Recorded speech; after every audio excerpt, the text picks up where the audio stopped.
You're listening to Toronto's #1 real estate podcast, powered by Watson Estates. The most successful local real estate investing starts right here, right now. Here's your host, broker, investor, and social media influencer, Bradley Watson. Good morning, investors. Bradley here from Watson Estates. And if the title doesn't tell you what we're talking about, I don't know what will. We will be covering the April 2020 stats in this podcast. And that quote you saw is from CMHC. Home prices won't recover from COVID for years. Today, I want to get into the numbers because they've finally been released, and anybody that's been tracking with our podcast knows how excited we've been. Every single podcast, we talk about how this is going to come out, and finally, it is here. We're going to be jumping into what the stats say, what they tell us, but also the impression of what the market is doing, what the media is selling, because based on what they say, will dictate how many people quickly jump in the market or hold back.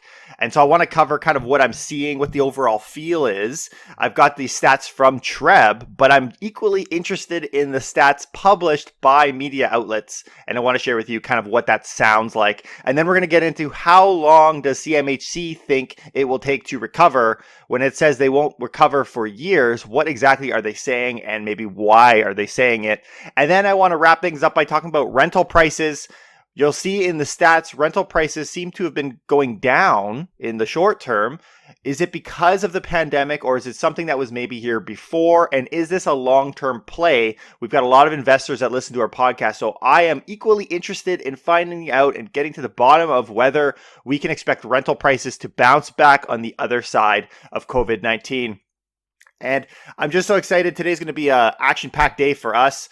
We actually will be putting out a video/podcast on all of our wavelengths, our airwaves, however you say that, today, which is going to be more of a quarterly update. And I give you guys full permission. If you've watched our podcast daily over the last 2-3 weeks, you can skip it. You know, it's very general in nature. It's talking more from a high level perspective. So when you see it, you just keep scrolling on by. It is good content. It's good content for the masses, but for people who are staying tuned with our daily podcast, it is old news. In fact, I recorded it probably 2.5 weeks ago. And so that's up to you if you want to listen to it. It is very general in nature. It talks about what could happen and possible scenarios. But of course, because we're hearing so much more by now, you should be miles ahead of what that can deliver as far as content. Also, I'm going to be recording an interview with a gentleman named Casey Wong. He is a bigwig investor in Southern Ontario, and that will be coming out next week as our weekly video. That one you will not want to miss, and you'll want to tune in for that podcast. I'm going to be asking him some very direct questions and very good questions as it applies to large investors here in the GTA and in the Greater Toronto and Hamilton area. I mix it up with horseshoe. The H throws me right off. And I also will be setting up today multiple calls with clients. So contrary to popular belief, for large performing agents, deals are still happening. So don't think that although sales are down, we're not doing anything. There are a blanket of agents who are doing nothing. And there are some that we saw from our stats yesterday that I've just pulled out onto the sidelines. But there are many of us who are still working. And it's because there are clients that are taking the opportunity. There are some clients that are desperate, of course. But there are some making those moves even though it's not a desperation. In fact, it's a move. It's a play.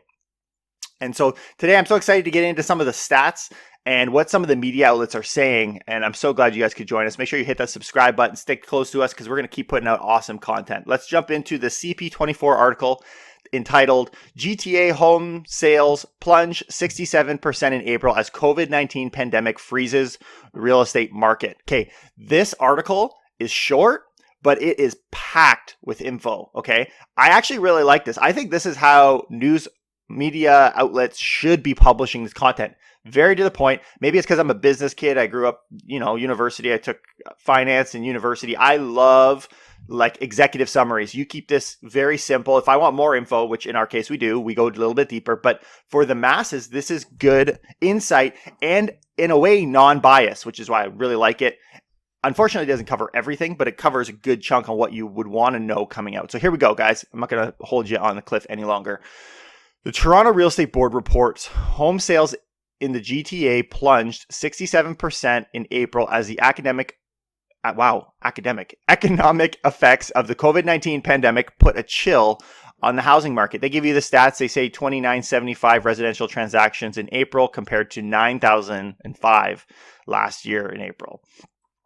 Sales in the city of Toronto fell nearly 68% year over year, while the average price fell 2.5%. Okay, remember that, okay? This is gonna kick in a minute. The average price fell 2.5% to 881,000 in April 2020 from 904,000 a year earlier, okay? 2.5% price drop on average.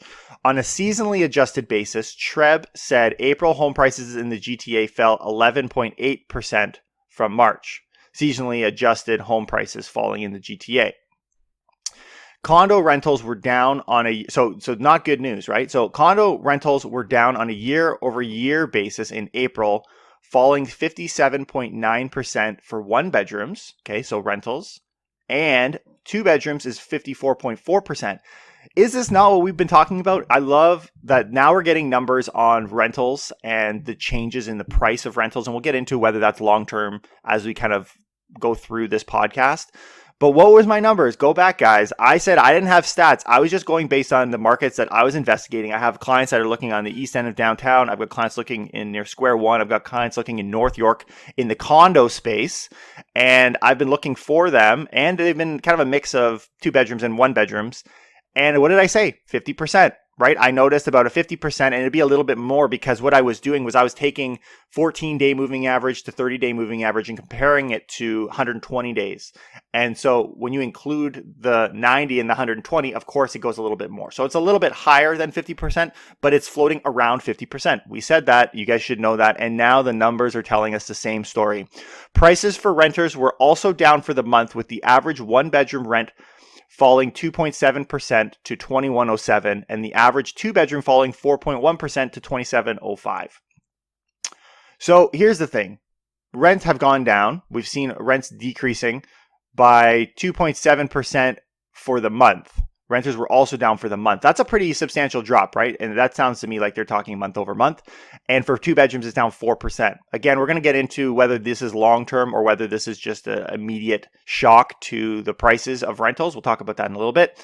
But very interesting stats, and I love that they're right to the point. And here's the thing. This is a quote. They took one quote from the Treb CEO, and he said, "These are unprecedented times. Past recessions and recoveries do not necessarily provide the best guide as to how the housing market will recover from the impact of the COVID-19 pandemic."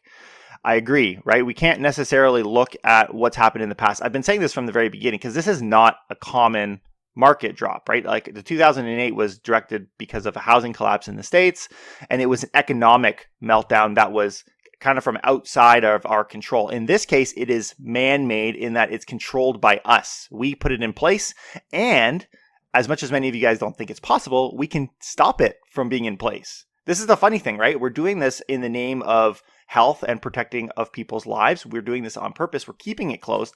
But what's to stop us from opening the doors tomorrow? Would we have lots of deaths? Yes. But at the end of the day, we could fix this. This could be repaired overnight. It's just a very interesting scenario. A key factor of the housing market recovery will be the broader reopening of the economy, which will result in an improving employment picture and a resurgence in consumer confidence. Again, if you guys have been watching listening to our podcast, wherever channel that is, you know these things. This is not new information, but you got to tell everybody else. Okay.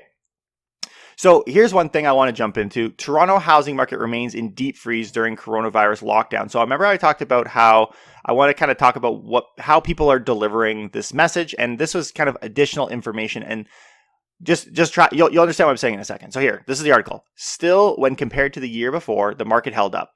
Though transactions were down by 2/3 from April last year, the average selling price was little changed as new listings fell 64%. This is a good point. Something I also want to mention.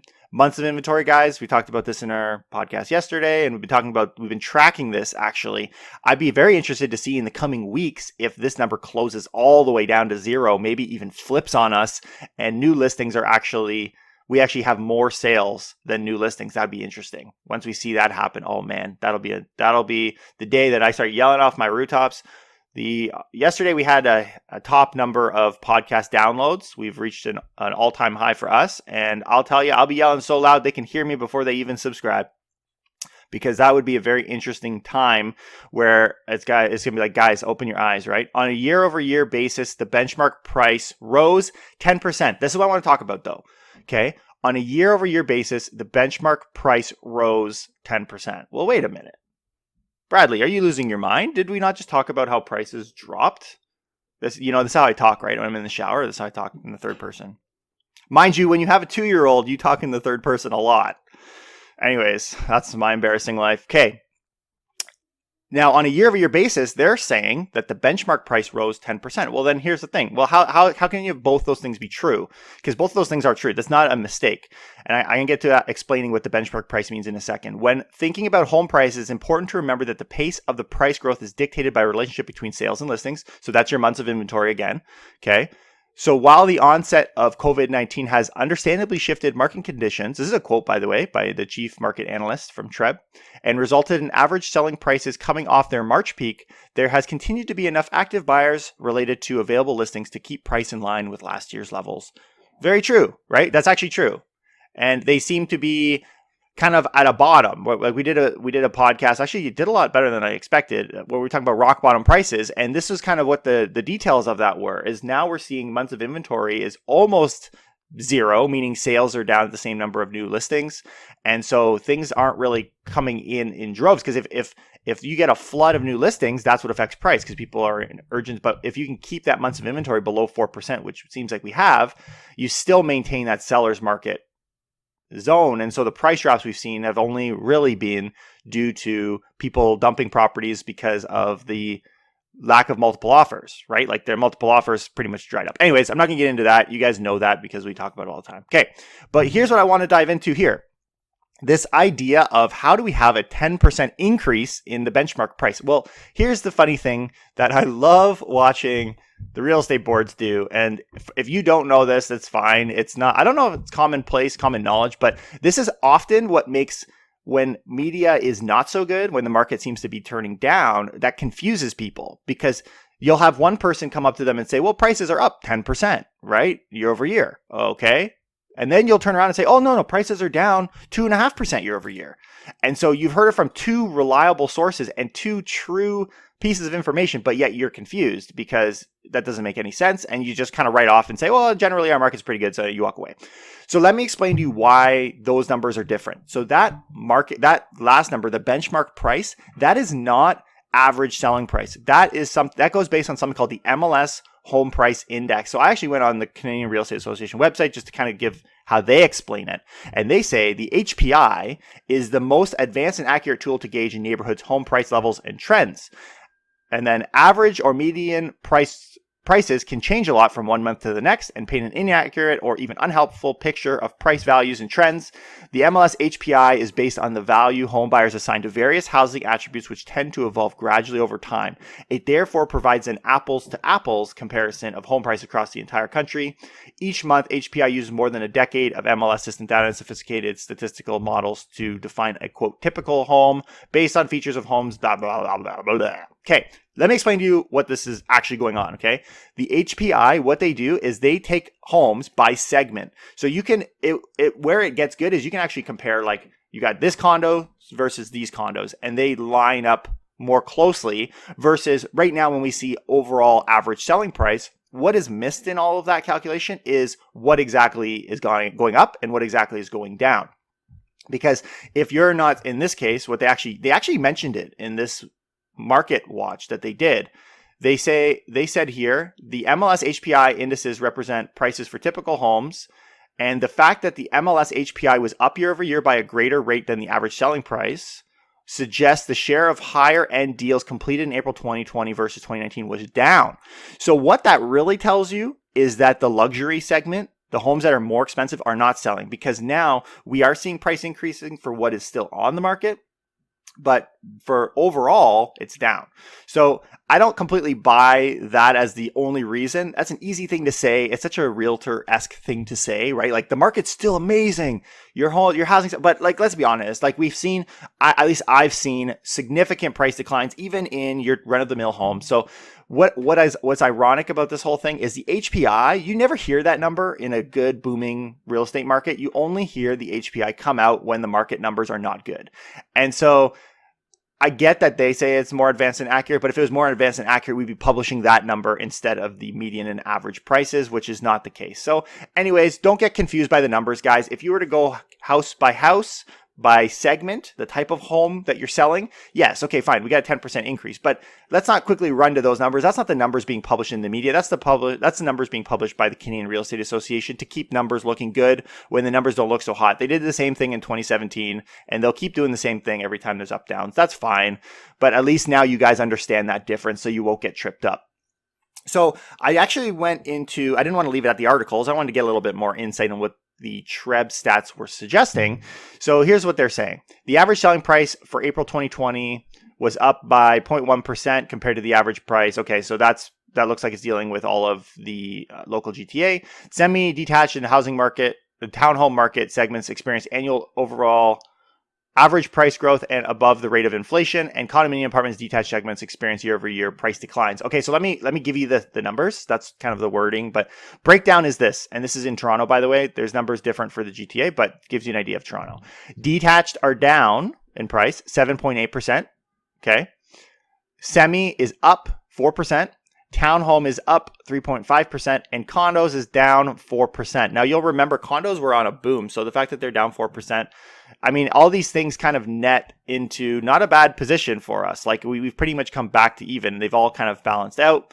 And anyways, interesting numbers. So depending on where you fall, your investment properties that you have or your home in the GTA or in Toronto, in this case, you can kind of figure out how well you're doing. People running away from the detached. But again, the detached is most likely where you're going to see that high-end luxury homes, the more expensive ones that are maybe pulling off the market, which would impact those numbers, right? So this is something to keep in mind. That HPI is not for nothing, right? Like it actually does paint a different picture once you understand that. And you can even argue in the condo segment too. There's some very luxurious condos in Toronto. And so if those were pulling back, that would affect those numbers. So that's where the skew is happening.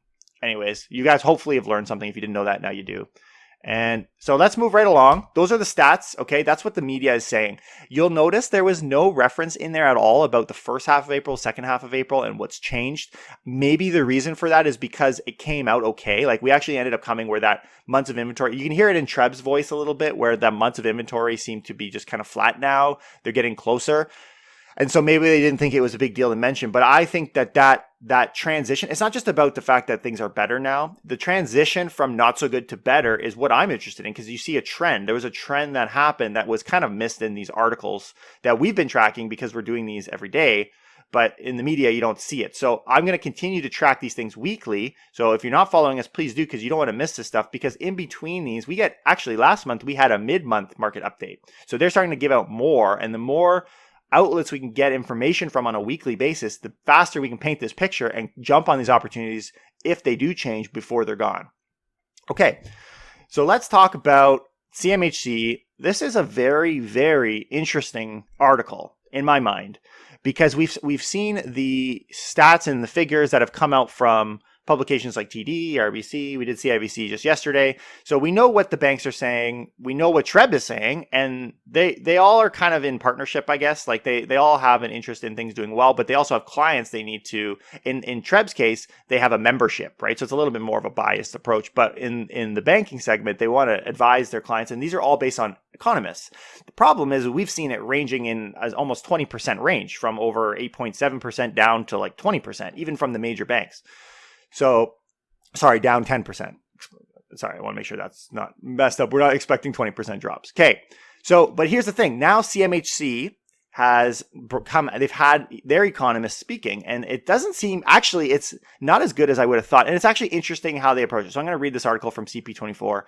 Canada Housing and Mortgage Corp officials said Tuesday they expect real estate prices won't return to pre-recession levels until late 2022, right? So this is pretty much saying because the thing is we had an increase in price up till March. So we're pretty much, right now we're playing back from 2019. So we're trying to like beat last year's prices, which was on a kind of an uptick really quickly. So then it's going to take us, in other words, in my mind, even until 2021 March before we get into the April prices, which shows today. But the fact that they're saying 2022 means that even into next year, we're going to continue to have a challenge. Like if they were to say late levels of until the mid-year of 2021, and I would be like, okay, fine, yeah, because we experienced like significant price drops in April and May. And so then by the time you get to year over year by next year, you're going to be kind of reflecting off of a not so good 2020. But because they put this to 2022 is what's got me surprised. It's like they're expecting there to be prolonged challenges in pricing and in the market. It's just a very weird thing to come out of the CMHC, because CMHC, they're kind of like the insurer of the housing industry. Okay, they back all these mortgages. Now, maybe it's because they want more funding. Who knows, right? The housing agency also cautioned that the impact of COVID-19 pandemic is unpredictable and beyond its worst case estimates prior to the outbreak. So this is one of the things they're saying too. They have some kind of stress, like we know about the stress test. Actually talk about it. They said the stress test focused on what's considered to be, quote, plausible scenarios. So we know they had applied the stress test in order to protect the housing market from things like this. But based on what this conversation looks like, it looks like they maybe underestimated it, right? And so now they're getting a little bit more freaked out. And these also come after having seen some of the April numbers that came out yesterday. We did, back in January, look at the pandemic scenarios that was not as severe as this. So that was from an annual financial report for 2019. So they're saying they didn't expect this. And I'm sure that you'd understand that the realm of plausibility has expanded significantly as a result of all the experience we've had. Of course, we've seen that fluctuation in estimates from economists. So the Federal Crown Corporation, which provides CMHC market analysis for housing-related industries, mortgage insurance for lenders, and funding for public housing projects, is now revising its estimate on an expedited basis based on experience during the spring and summer. He said preliminary figures indicate that about 10% of homeowners across Canada have chosen to defer their mortgage payments, although the rate seems higher. Tens of thousands of Canadians. So this is the other thing, right? They've been dealing with these mortgage. And we talked about yesterday how the credit seems to be going up. The loan value seems to be going up because of the deferral of mortgages, kind of replacing the increasing in new mortgage applications. So it's a very interesting thing. Go back and listen to that if you want to check that out as well. Those are Better Dwelling article. Canadian Mortgage and Housing has given lenders the flexibility to extend mortgage deferrals by a further 6 months, he said, but the deferrals will mean that missed payments will be added to the total mortgage owing in terms of determined by the contractual agreement between lender and buyer, of course. Okay. And that was what we talked about yesterday. CMHC chief economist Bob Dugan said the reliable forecasts are difficult to make because there are so many unknown variables, including how much income levels deteriorate because of unemployment. That's true. The timing of future immigration, also true. Also a big point we've been poking at. I talked about this just yesterday over and over again. This immigration thing is going to be very interesting. And how the construction industry responds. That's true. We've seen the development numbers going down. They actually seem like they will continue to go down for the next couple of years, which in my mind affects supply, right?